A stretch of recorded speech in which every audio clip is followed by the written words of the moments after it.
Welcome back to our conversation with Phil Eng, the general manager of the MBTA. And Phil, last time I checked, by the MBTA's own account, the regional transit authorities, or RTAs, were one of the better performing parts of the system, recovering ridership levels, good on-time performance records.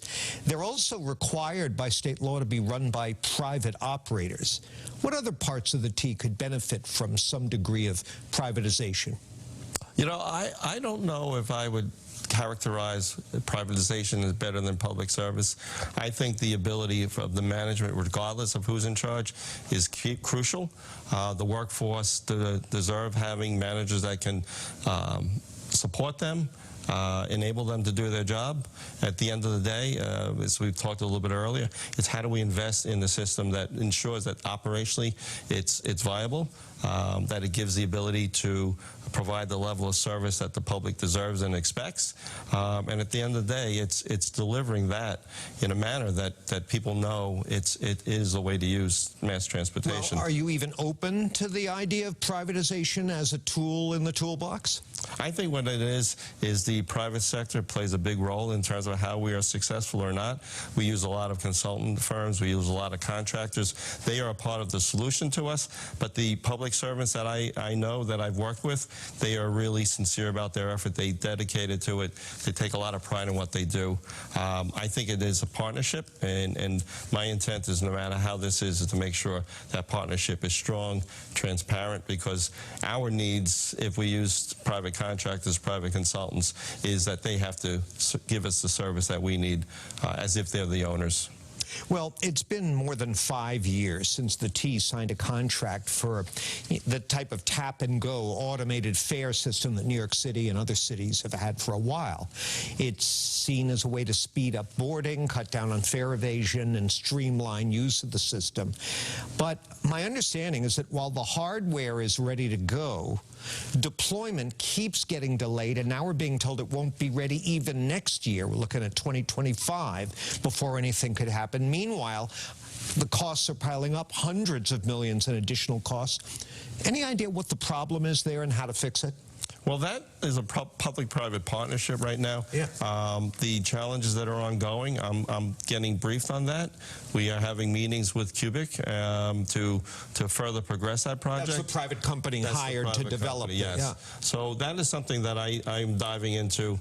I understand how important it is to have a payment system that's convenient and easy to use. I was involved in the effort in New York City Transit. Okay. And that's something that I'm going to be tackling very shortly. So no idea yet what's been the problem there? You know what? It's a complex system of back-end processes that takes into account how we handle accounts and payments, and all of that software, along with the hardware that is actually being installed on some of our buses and our stations, is all going to be tied together. But I have to dive a little deeper into that before I can answer that fully. Okay, fair enough. One other thing I wanted to get into with you in our remaining time here, the state is requiring cities and towns to develop more housing near T stations. That's part of an effort to both increase affordable housing stock and an effort to get more cars off the road and ease our horrific traffic problems. Without the clear promise of restored and more reliable T service, won't these areas that develop this housing just become choked with more cars on the road?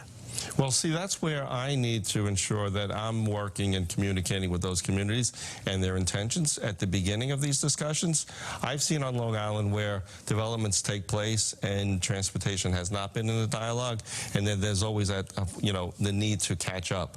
But if you're there at the beginning, developers and planners can understand what development is being proposed and what level of service they need. And if they have us engaged early on, we could be talking openly on how transportation can support, as well as possible private developers supporting our needs to help them better, have a better development. So it's that communication that's important early on and throughout the whole process versus us coming in at the end after development is decided. Okay.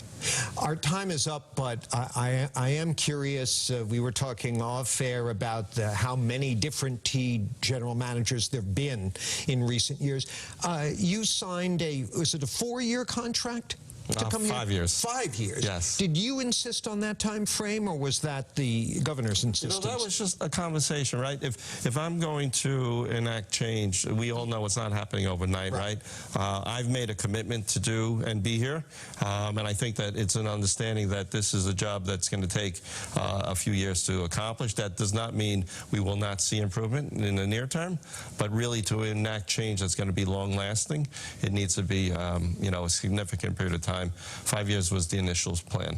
Well, now that we've met and the easy initial interview is out of the way, I want you to know you have a standing invitation to come over here, talk about progress, update our viewers.